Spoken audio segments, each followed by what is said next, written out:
Thank you everyone for joining me today. Today's class is on how to save for other expenses.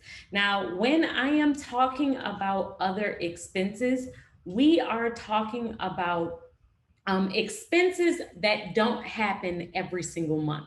So these are things that some people may call them sinking funds. Some people say a rainy day fund, reserve fund, a nest egg. There are a bunch of different names for it.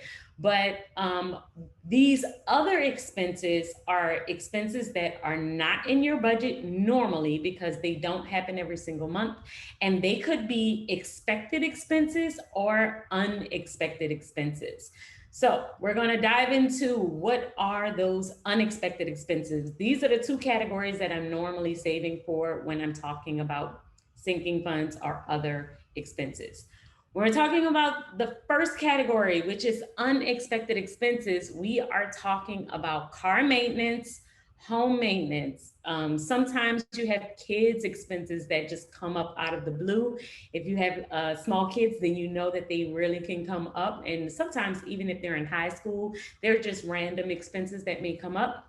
Medical expenses or things that may come up for like a pet. If you have to take them in, maybe your pet may get sick or something like that, then these are unexpected expenses. It's things that you just did not expect to happen, but you know that they're going to happen at some point in time. Like I know, I'm not sure when my car is going to get a flat tire, but at some point I'm going to get a flat tire. I'm going to need to get some type of maintenance to my car.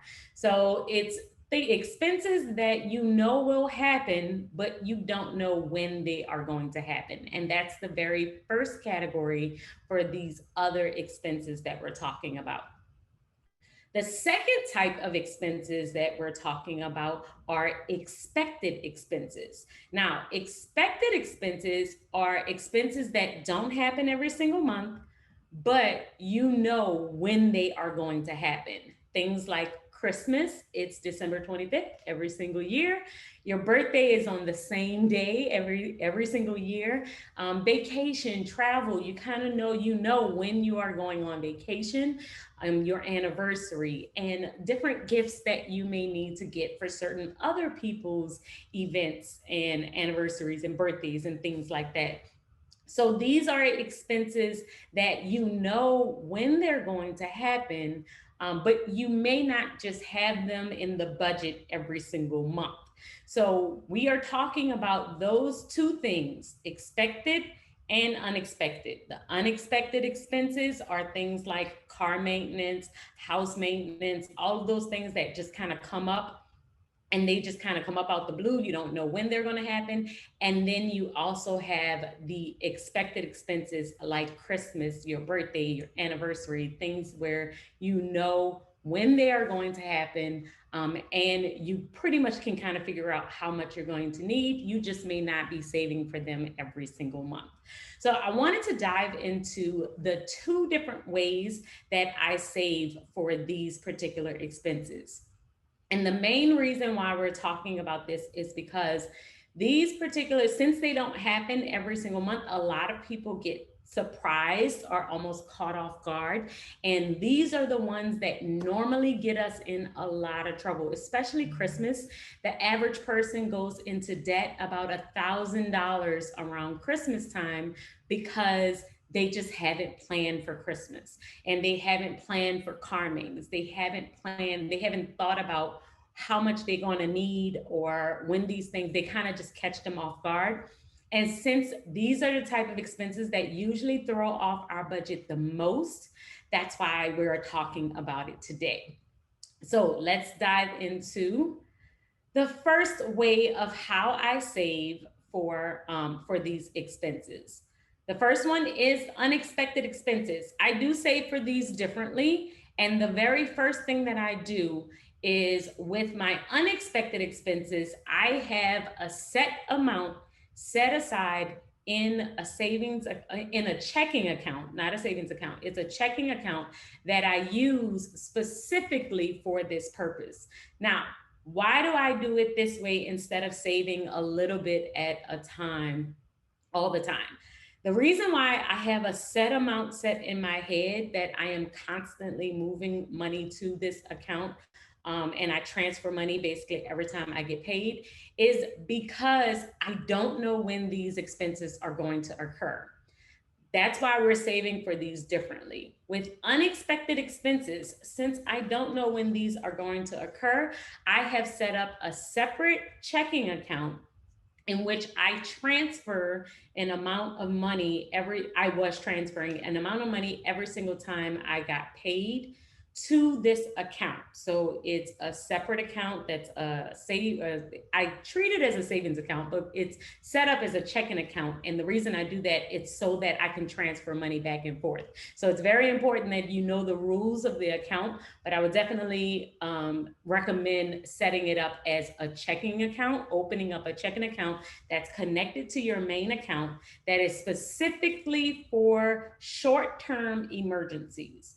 And these are for your unexpected expenses, things like car maintenance, house repairs, medical expenses, anything that may catch you off guard when you don't know how much you're going to need, or you don't know when they're going to hit. I transfer money into this account every time I got paid until I reached a certain amount. Our amount was 5,000. That was our base amount. Now, your base amount may not be that much. It just depends on how much on average you normally spend on these type of things. So, for instance, with us, because myself and my husband are self-employed, and because we are a family of four, we're both self-employed, and we have a higher amount of emergency expenses that come up. 5,000 was our amount. That we just realized that when we set aside $5,000, that we were normally going to be in a good place financially with anything else that may come our way. I told this story before, but when we first was working our way, getting out of debt, I had done 1,000 in our short-term savings account, and I was trying to pay off debt. But it ended up backfiring on us because we had a bunch of expenses that came our way, a bunch of emergency fund expenses that came our way, and we ended up having to use all of the money that was the full 1,000 that was in that account, and using a credit card in order to get us back on track.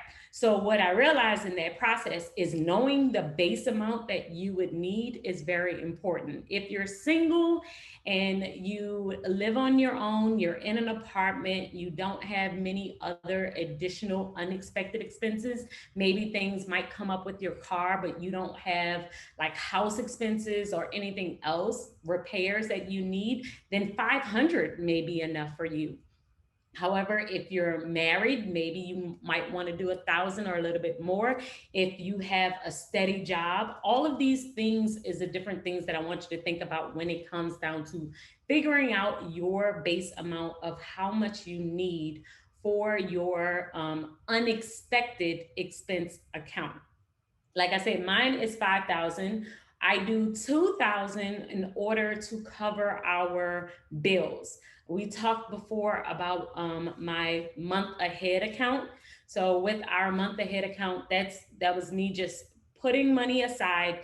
Anytime we had an extra week, an extra payday, I would take that money and any free money that we got and put it aside, put it $2,000 to cover the bill, to cover any extra bills, and then 3,000 for unexpected expenses. Once I hit the 5,000 mark in this account, I no longer put money in this account. That's just my base amount. And then anytime I need to move money, I may move $400, $500 because something came up, and then I will just replace that money. So for us, it's 5,000. I will just keep, that's just the set amount that I keep in this account at all times. And then whenever I spend out of this account, I'm taking something out of it, and then I will just start saving again in order to get back to my $5,000 amount. When I first started this process, there was two ways that I mainly saved for it. The first way was setting aside an exact automatic transfer every single time I got paid. I think it was like $100 or $150 that I would do every single time that I got paid. And then the second way was when I had the extra payday, right? So, if you get paid every 2 weeks, there are some months where you have 5 weeks, and then some months where you have 4 weeks. On those 5 weeks months, normally you will get an extra payday where it's you have this payday come in, but you don't have any bills set aside for that payday. And then we would save a large portion of that money. And then anytime any extra free money, or we got a refund, a tax refund, anything else extra that came in, I would put it in this account until it reached 5,000. Like I said, that's our amount. That's the amount that made me super, super comfortable. But if that doesn't work for you, you might want to do less if you know you don't need that much, or you might need to do more if you feel like you need more. Now, I see your question. Unexpected expenses account is different from the general emergency fund. It is. So I don't know if you can see on the side of my screen, I have a picture of my budget planner. And in my budget planner, I have at the very top of the blue line that y'all can see, it's my emergency account. So with our emergency account, currently I have $6,000 that's in that account. That's just for, oh my God, someone lost their job. It's an extreme emergency is when I will pull from the general emergency fund, which is the one that has 6,000. This account is a separate account that is for short-term emergencies. The expenses that I'm talking about, it is only for car maintenance, house maintenance, all the things that we talked about on the previous screen. It's only for these type of expenses. Anything that kind of came up that I did not expect it to come up. However, it is not emergency as in job loss or, forbearance on the house.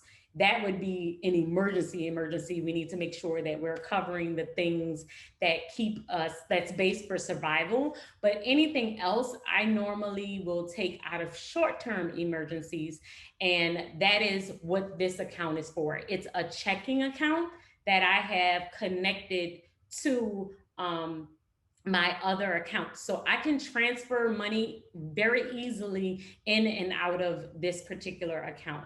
With my emergency fund, it is a money market account, which means it takes about three to 4 days to get money from that account into my checking account, which is why I like to have also a short-term emergency account so that I can quick transfer money really, really quickly. Like I might not have 3 days. I might need it today or tomorrow. And if that's the case, I wanted something that I had quicker access to. And that's what the 5,000 is for. And currently in this account, you can see it on the screen, on the screen, but I have just moved out about 2,000 out of this account. And so for the next couple of weeks, I'm going to be saving to get it back up to 5,000. So it's a constant in and out. It's in and out so that I am making sure I can cover our bills since we're self-employed, and I can cover any unexpected expenses. So 2,000 of it I will use in and out to cover bills, like when the mortgage comes up, and just so I can kind of use it as like a month ahead. I pay bills ahead of time, and then throughout the course of the month when I get paid, I am putting that money back. So, what about if you get paid monthly? What do you suggest to get ahead? I would suggest a number of things. If there's any way, if you get paid monthly and you are able to save a certain percentage of your income, definitely do that.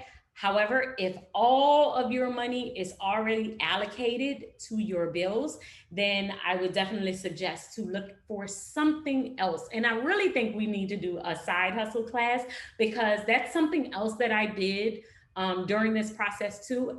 At one point when we were just starting off, I didn't have like the extra money. I was like just trying to like make ends meet, and we had a lot of bills, we had a lot of debt, we had just a bunch of stuff going on. So what I did is, because I'm an accountant, that's what I graduated in. That's the day job that I have. I'm an accountant. I found like bookkeeping side hustles. Okay, let me just help this person with bookkeeping. And it was literally online.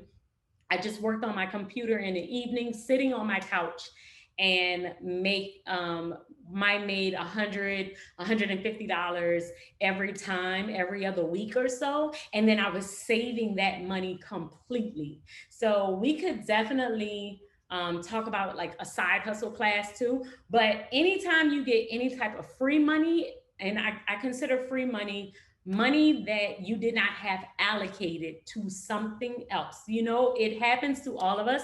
Your tax refund, somebody gives you money for your birthday, something happens and you get something for free that you were expecting to pay for. You had planned on paying for lunch and somebody covers you. I really want you to think about those things, because I know a lot of times we are focused on making more money, but a lot of times things happen throughout the course of the day, the week, the month, and we end up getting a little bit of extra money that we did not expect. And usually we end up spending it on something else. But in this time, I want you to try and save that money, save it when it comes up. But we definitely can do a side hustle class as well, because I can talk about all the different things that myself and my husband did in order to get us to this place. Because I know when I'm talking about just having $5,000 set aside an account, to some people that can seem overwhelming. But we literally went step by step. If it's 500, start there. If it's 250, start there. You just want to have something set aside for unexpected expenses, because even if you can't cover the entire amount, like let's say you get a flat tire and you need $75. If you have $50, it's better to come up with 25 than have to come up with the whole 75. And that's the idea here, is not to think about all the money that you need in order to cover this. You are literally trying to save something so that when something happens, you don't have to come up with the entire amount. So that's the goal here. So for your unexpected expenses, I would love for you to think about setting up a checking account that is connected to your regular spending account. And this is aside from your bill account. So you have a checking account for your bills, you have a checking account for your spending. That's the one that you have a debit card to. But then you have a third checking account that is specifically for short term emergencies, unexpected expenses. And this is the account where you are setting aside $25 a check, $50 a check, $100 a check.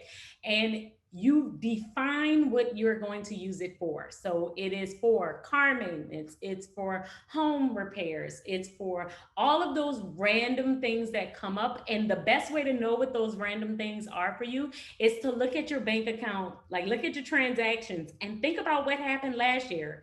Okay, last year, my car went out twice and it cost me $700.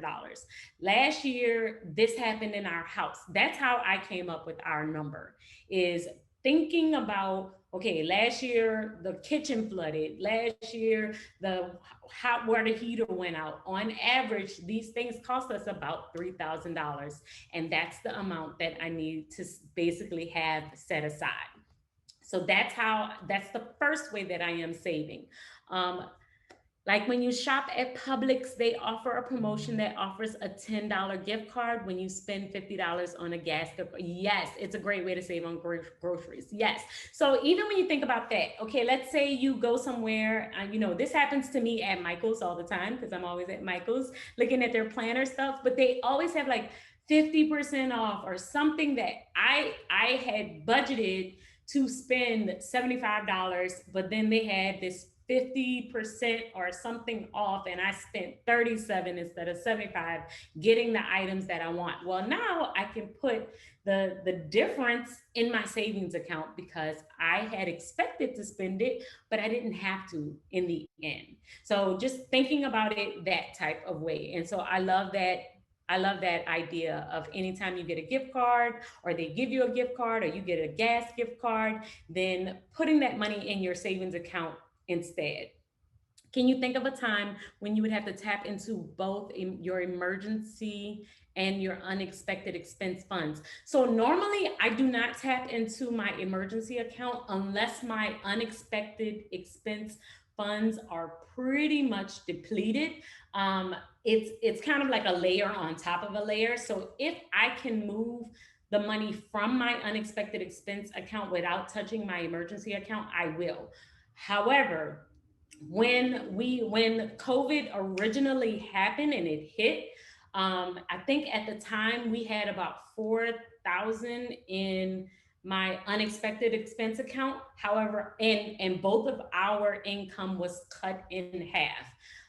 Me and my husband both work for in ministry. So since we work in ministry, and we both are there, it was like if you and your husband work at the exact same place and you both end up getting cut, your expenses, your payroll gets cut, then you kind of have to like regain yourself and figure out what you're going to do and move some things around.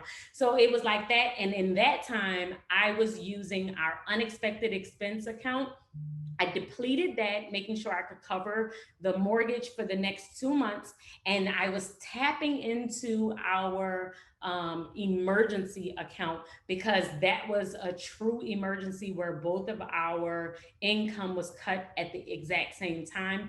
And we needed some time to kind of regroup. It took us basically 3 months to kind of regroup, pivot, prioritize different budget and make some extra money so that we could kind of get back on track. And in that 3 months, all of the bills were still paid. And that's the main thing that we're trying to do here. We're trying to make sure that if you set up both of these, then you're putting yourself in a place where you're not going to be strapped and you can't pay your bills if there's a real big emergency. Is it better to open an account until you have a minimum balance amount? Most bank have fees. So I did not wait until I had the minimum amount balance in order to open my account. And the reason I did not wait is because the longer I did not have a separate account, the more money I spent frivolously and not saved. So it's very difficult to continue to save if all of your money is in one spot. It can be challenging, especially if you have a lot of cash on you, especially like it can be challenging to still save. So if the fees are like $10 or $12, 9 times out of 10, I just kind of took the hit and still was able to save until I reached the amount that they did not charge me anymore.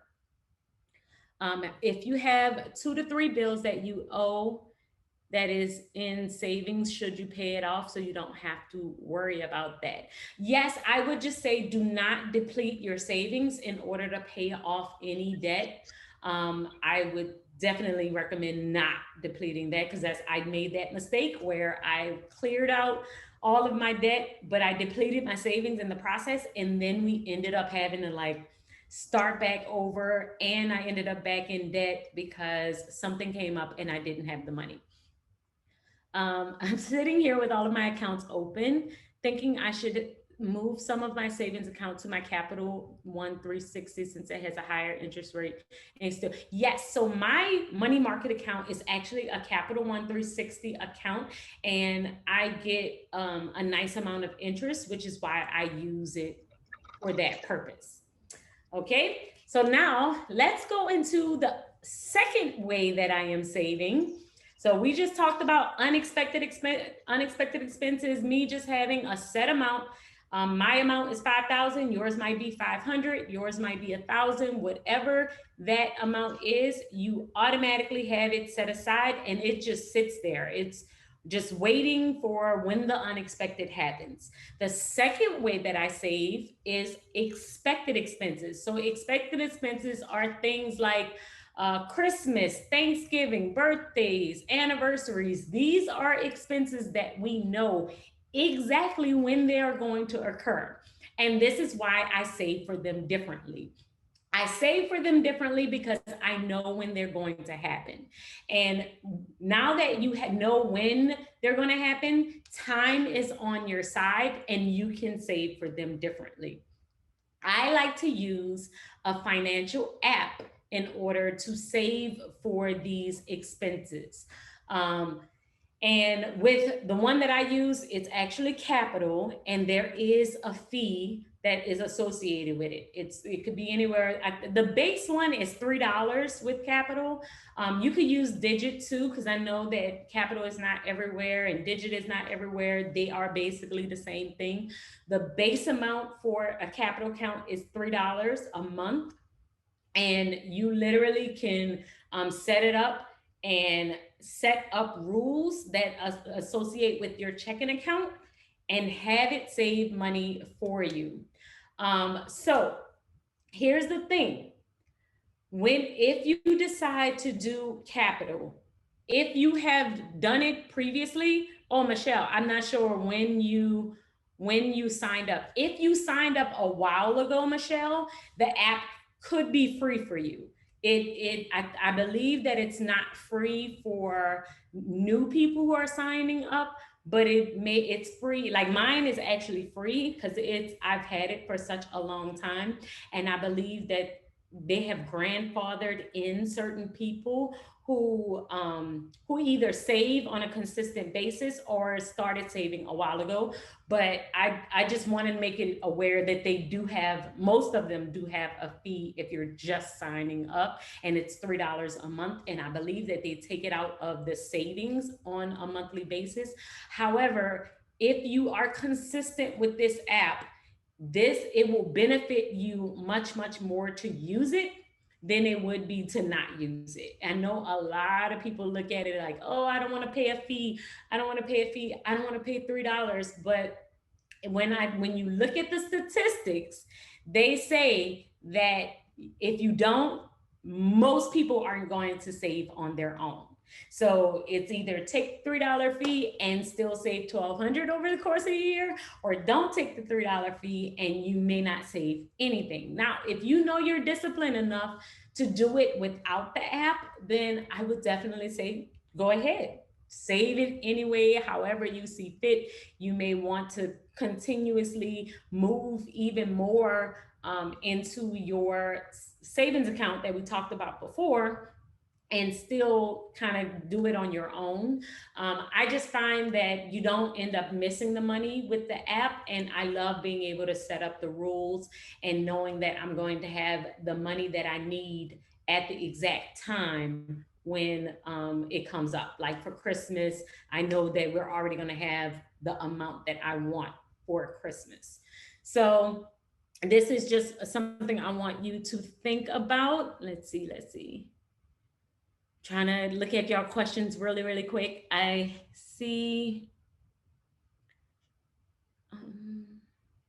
What's the difference between sinking funds account and an unexpected expenses account? So with my unexpected expenses, those are expenses that I don't know when they are going to happen, meaning that car repairs, home repairs, those are expenses that I know they're going to happen at some point in time. I just don't know when. So that's my unexpected account.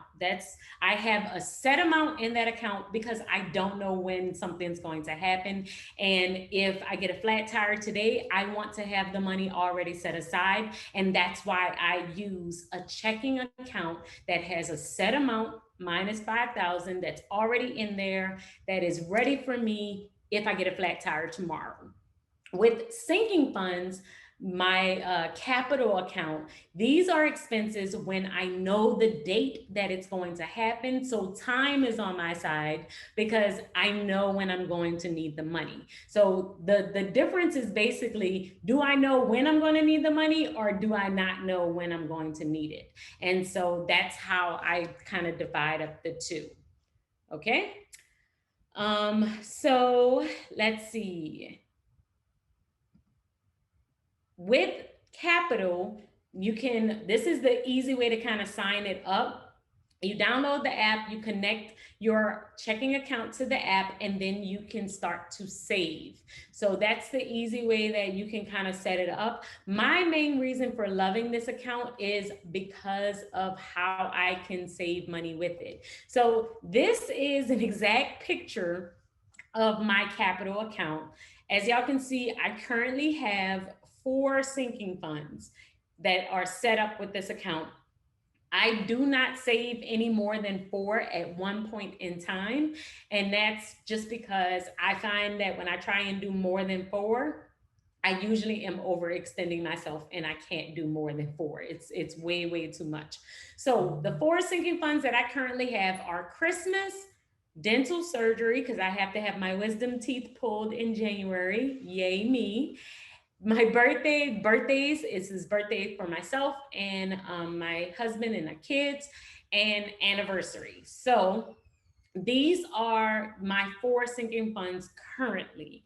A while, like maybe about a month ago, I had travel in there as well, and I just last month moved the money from travel, which was like 1,600, to pay for our flights. So once I finished my travel sinking fund, then I moved on to saving a majority of the money for Christmas and then saving for the other categories. This is how I do it. You do not have to do it the way that I do it, but this is how I do it. The very first fund that's coming up for us, it's Christmas. The next big sinking fund where I know the date, it's Christmas. I save 10% of anything that's coming in, and it automatically goes toward Christmas. So as you can see on the screen, you can see my sinking fund, and currently I have $400 that is set aside for Christmas. I think my goal for Christmas is 600. And then you can see what is going to save next, and I think it's like $300. And that's just because anytime I get paid, 10% of whatever I get paid automatically goes toward my next sinking fund, automatically goes toward my next sinking fund, which for me is Christmas.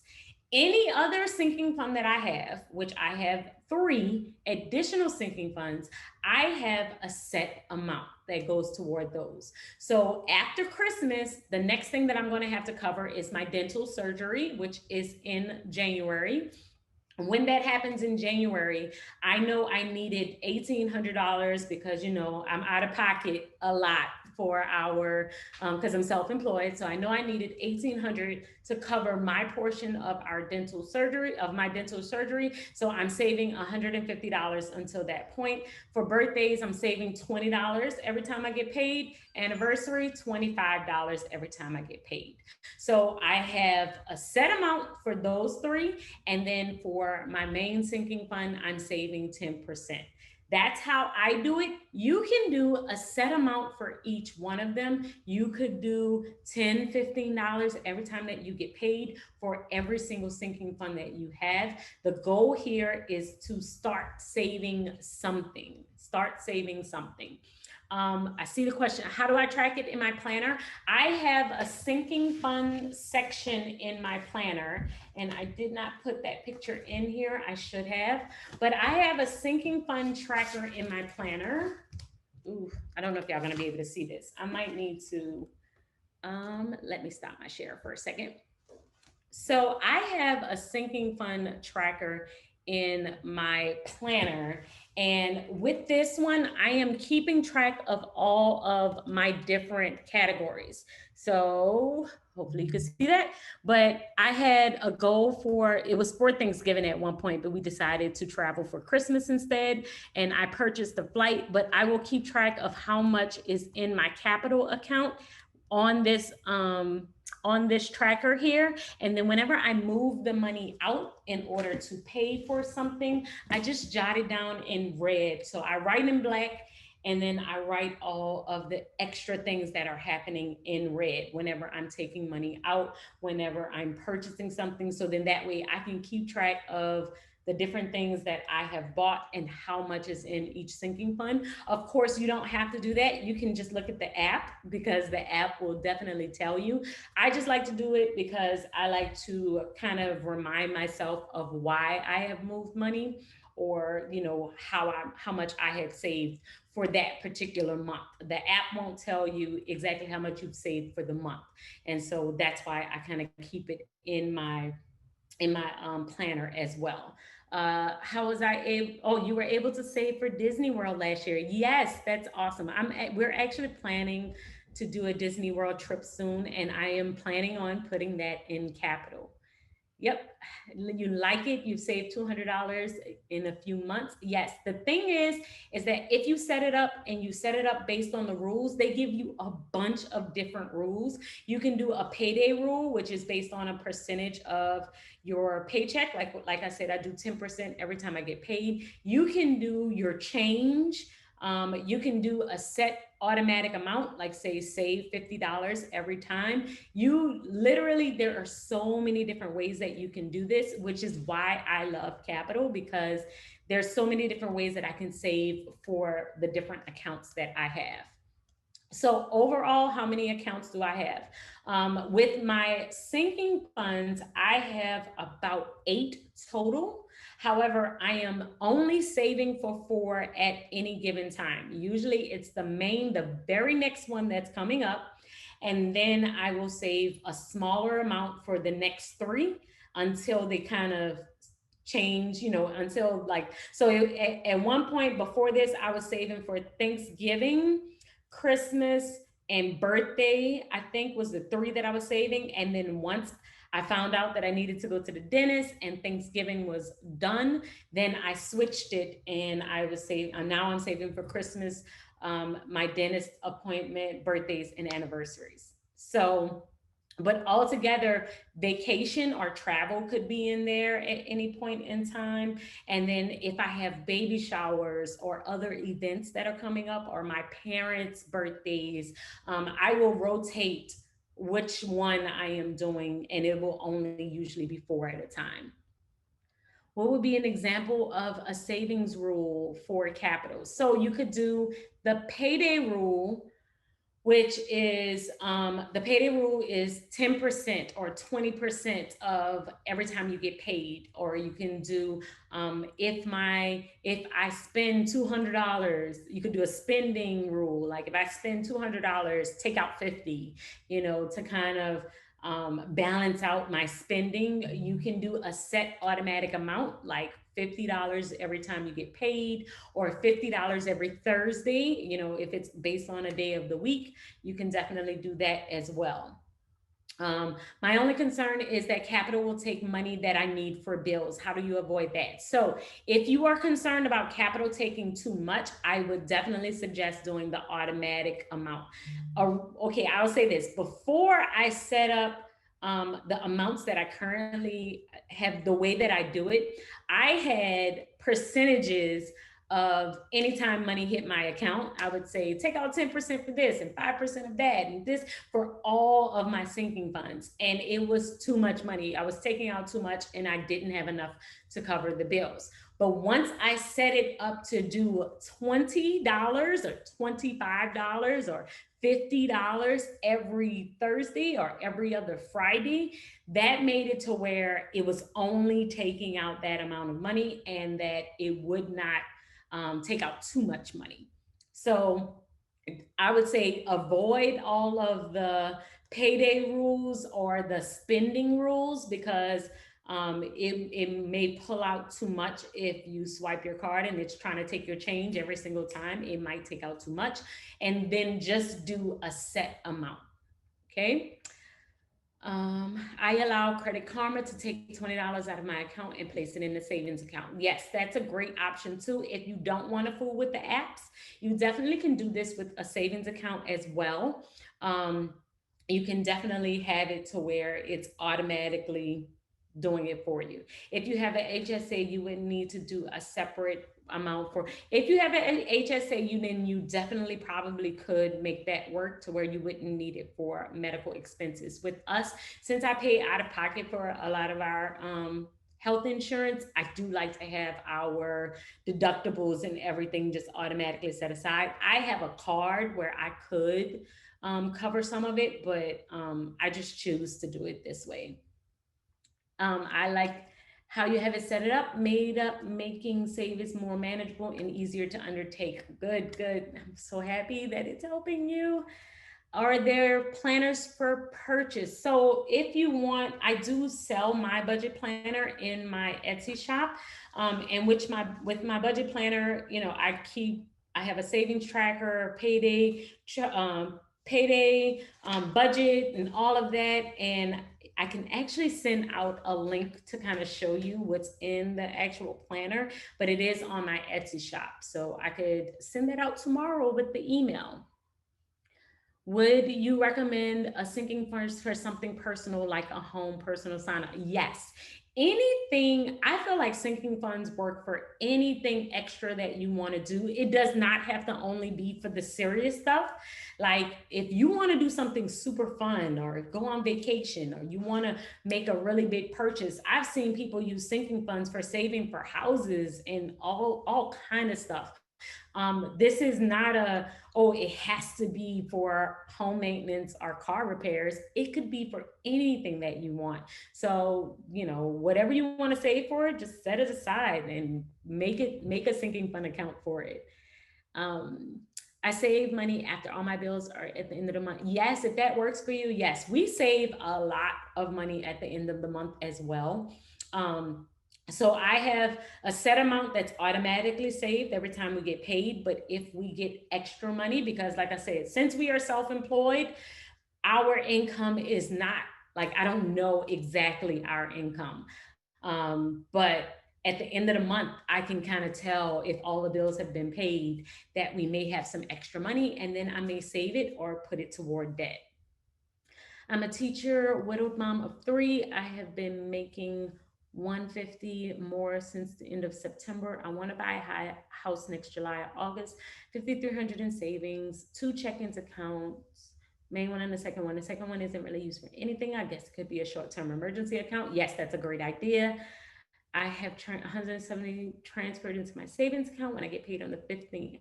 How much more I should be saving. So we're going to be, the very next class that we have, which is next week, is going to be on how to save for a house.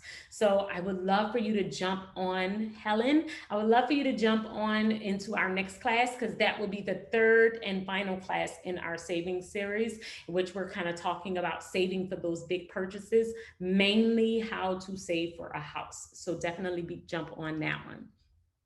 I like the option for sinking funds. It allows room to get everything I want, fulfill my wish. Yes, and that's the point. Even if you can't save all of the money that you need for any particular thing, having a little bit amount of money stashed aside for sinking funds will help you not blow your budget when something comes up. You don't want to kill that budget. That's the point. Oh, glad that you love the budget planner. Yes, the house buying class. I'm excited about that. We're going to get into that next week. I have a house checking account and an account for my extra stuff, nails, pedicures. Yes. If I have anything left over, I will transfer it into the savings. So we do the exact same thing. I have a spending account.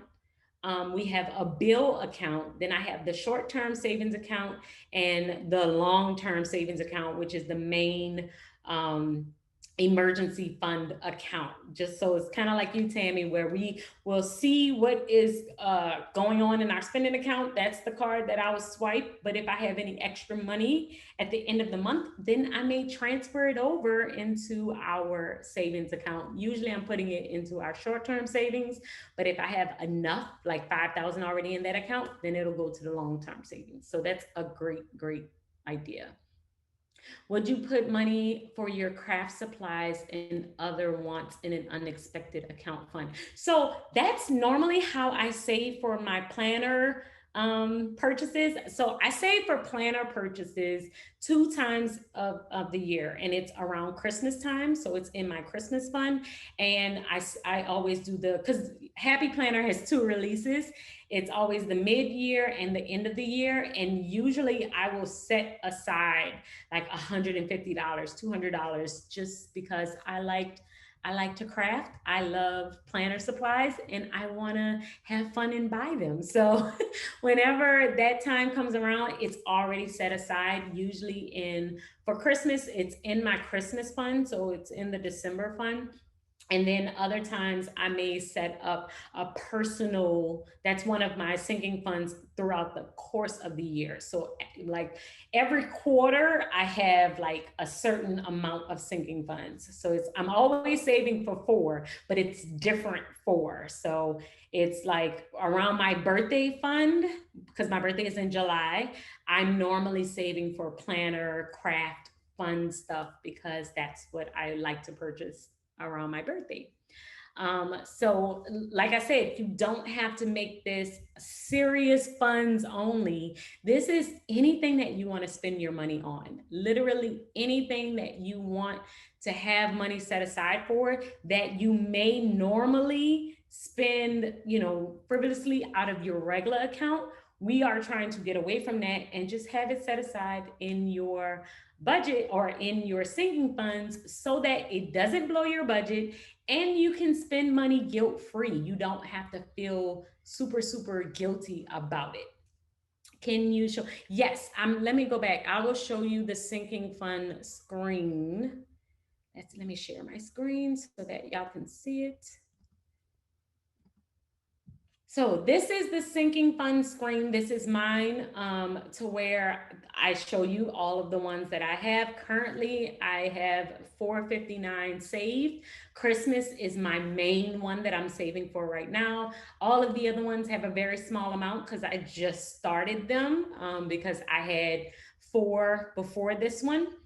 And like you can see, the travel one is at 0 now because I've already done that one. And you can see whenever you move the money out of a certain one, it'll check it off like you've achieved this goal, yay, and then moves on to the next ones that you are already working on. So as you can see, I have Christmas, I have anniversary, birthday, and dental surgery, which is all coming up soon. So those are the next ones that I have coming up. And then after I finish those, I will move on to other ones. So this is how I do it. And I'll also keep track in my planner where I will just jot down the different money that's going in and out. And you can also see the amounts that I'm saving for. So with dental surgery, you see it's 1,800 here. I have 600 for birthdays, because that's all of our birthdays. Anniversary, I have 1,000 because we are going out of town. And Christmas, I have like 600. So yeah. So yes, Deborah, Capital holds the money, not my bank currently. Anytime I need to move it back, I just transfer it over, and it's in there by the next morning. So that's how it works if you decide to use the app. Now we'll get into this when we're saving for when we're talking about the house next week. But when you're saving for a house, I don't usually recommend this strategy because I want the bank to be able to see that all of the money that you have saved. So I would not recommend this strategy if you are saving for like a house and you need to show that cash on hand. We want them to see it in the account. But other than that, This is why this class is separate from that one. If we're talking about literally just saving for other expenses, unexpected things, I do like this method because with this method, it's kind of like out of your account. You're not going to transfer it as easily, and you're able to get that money back really, really quickly and have it on hand. Okay. Any other questions? Questions. I think I went through all of these. Yeah, and if you don't have enough money, I did want to mention this. Try and save something. Try and save something. So let's say you can't do $100, do 10. If you can't, do something, because the goal here is, even if you can't cover the entire thing, you want to be able to cover something so that it's helping you out as much as possible. It's helping your budget out just as much as you possibly can. So that's the goal here, that you definitely want to try and save something, even if you can't save it all. All right. I do have a capital code, and I can actually, let me see if I can actually send it and put it in the chat box. And I believe with the code, you get five and I get $5. I believe that's how it goes. Um, so I will put that in there, and I'll also send it out tomorrow. I can also do that because it may be difficult for me to do while I'm on, but I can also send it out tomorrow to where you can get the entire, like, you can use my code and be able to get the extra savings, because they'll put money in your account if you use the code. It's very easy to transfer the money from Capital back to your account. They have a button. Let me see if I can show you. Yes. Okay. Down here, I don't know if you can see my cursor, but there's this button where it's like the two arrows pointing which way. That's how you transfer money back. So you can transfer money to your account and transfer it back just by pressing that button and clicking that you want it to come from Capital back to your account and how much you want. Okay. Sarah, I am this first time watching via Zoom. Hi, Sarah. Thank you for joining us. Huge fan of my YouTube channel. Thank you. Thank you so much. Thank you. Yeah. Thank you, Sarah. I really, really appreciate it. Yes, I'm pretty transparent when it comes to my personal finances, mainly because I just feel like it's just money and it doesn't matter. It doesn't define your worth. It doesn't decide who you are as a person. Only you can define who you are, your character, and money is just a resource and it means nothing. So I talk about how much I have because I don't care. But of course, it's to each its own. It's off of your own comfort. Oh, my husband, he's amazing. He just put the Capital link in the chat box. So if you want to use my code in order to just sign up for Capital, he just added the Capital link there. So thank you guys. Thank you all so much. Let me make sure I got all of your questions. When I first started to save, I didn't buy lunch or smoothies for 30 days. And it was a shocker. Now I save $5 bills. Oh, I love doing like categories of bills for savings too. If you do dollar challenge or the $5 challenge, you can save so much money. Thelma, that's awesome. And even if you do what Thelma did of just like stopping one particular purchase, like not buying smoothies or something like that. Okay. Oh, thank you. Thank you for the hair. I put it up today, guys. I didn't have time to wash my hair. It was too much. But thank you. I'm glad you like it. Mm-mm. That email that is sent tomorrow, what name is it under? Okay, so if you're looking for the emails that I send out, I send it from my email address, which is alaina@theorganizedmoney.com. So you can definitely do that. Been binge watching your multiple planner videos? Will you be doing any functional? So for the functional planning, I mainly do that for Tom Academy, which is my which is my Patreon. If you're interested in joining me over on Patreon, we talk about money and planning stuff there. I might do a planning type class, but normally I do these classes and they're free and they're open to everybody. And then on Thursdays, I do a planner class or functional planning, like how to use your planner, how to budget, and all of that stuff for the Tom Academy, which is my $20 a month Patreon group. So yeah, I might be able to do something for you guys too. I just know that with Tom Academy, with Patreon, I know that's what they want. So we normally do those classes on Thursday. And this upcoming Thursday, we're actually doing a Q&A session where we are just diving into all of the functional planning tips and how to just use your planner more effectively.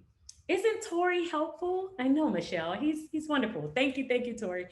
Um, with capital, you set savings time frame, saving for, yes, I do that. I save for particular time frames. So I might save for 1 quarter for these 4 categories, and then I'll switch it for the next quarter and do 4 other categories. So you can definitely do that as well, especially if you have so many sinking funds. Because with me, when I was trying to save for all 8 or 10 or 15 categories, it wasn't working. It just wasn't helping at all. How do you budget your household when your husband isn't on board? So it's quite a challenge if your husband is not on board. I would try and get into looking at the money personalities and see if you can figure out why he's not on board. If he's not, like, it's just not, it's a no-go, then you can definitely try and budget on your own and, kind of create that line in the sand of what you're going to do versus what he does. What I realize is usually one of two things is going on when a spouse is not on board. The first area is they don't see the benefit of it. And so usually what happens is when you start doing it and you don't even have to say anything. You're just doing it and you always have money, you always kind of you're able to make things happen. They usually notice and they get on board later, or they have a money personality that is not like yours. And it's not that they don't want to, they just may not understand the importance. When me and my husband first started, we talked about this in our money mistakes class that we did a couple of weeks ago. But it wasn't that he wasn't on board, he just didn't see the importance of it. He was just like, I mean, I guess as long as the bills are paid, why do you care about anything else? Like, we just like, oh, we'll just spend money. And he just wasn't, because we realized he was a flyer, meaning that he's not motivated by money. It's his money personality to not be motivated by money. He just didn't see the importance until later on, until like we kind of had to work through it. And he could see that I'm a security seeker, that money just kind of helps provide me some peace and some security. He was one that it wasn't really a big deal until he realized how it meant to me and how it was going to really affect us overall. And so now we're good. Now we're on the same page, and that takes time. That definitely takes time. So just hang in there, keep talking to him, try and not make it an argument as much as possible. Just try and you just do your part. And I feel like if you're doing your part and it's not like an argument, usually they'll kind of come on board later on. It took my husband a couple of months, but he jumped on board and now he's like all in. So is your Tom class? No, Tom classes, I just switched it. It's usually a Wednesday or a Thursday, but it looks like moving forward, we will be doing Thursday evenings. That's what it looks like it's going to be, based on the votes of everyone, in the group. It seemed like they liked Thursdays.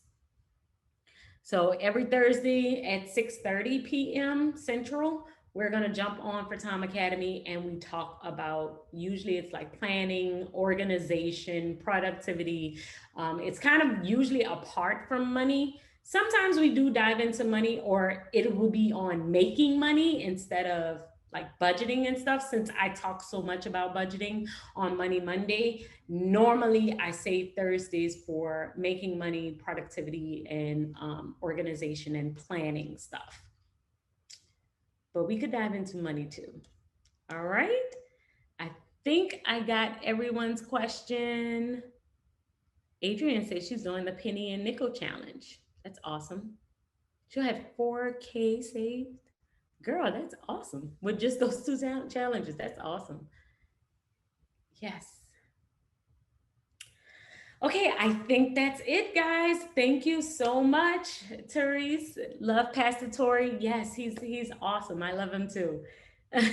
I will include the link for Tom Academy in the email on tomorrow. If you decide to sign up for Tom Academy, you can do the annual. I think you get 15% off if you do the annual, or you can do the month to month. It's $20 a month, and I will definitely send that out on tomorrow. Thank you guys so much for joining me for this class. Remember, next week we are going to be diving into saving for a house. So if we're talking about those big purchases that may come, it's saving. You're going to be saving differently than the ways that we talked about today. So I will see you guys for next week, and we will talk about, yes, if you want to make sure you aren't charged twice for Tom Academy, I would definitely sign up on the first of the month. And I'm going to put that in the email, because if you don't sign up on the first, it's going to charge you today and charge you again on the first. So I don't want that to happen. I usually, if it's the last week, I'll try and refund people if they sign up too late in the month, but it's best if you do sign up on the first. All right. Can I do one lump transfer into capital and then transfer them out? I only get to, yes, you can do that. You can set it up to where there are no rules and then you transfer the money. You definitely can do that. I didn't say that, but you can, and there aren't any rules set up. So thank you guys so much. I appreciate you joining me, and I will see you next week for saving for a house class. Bye, guys.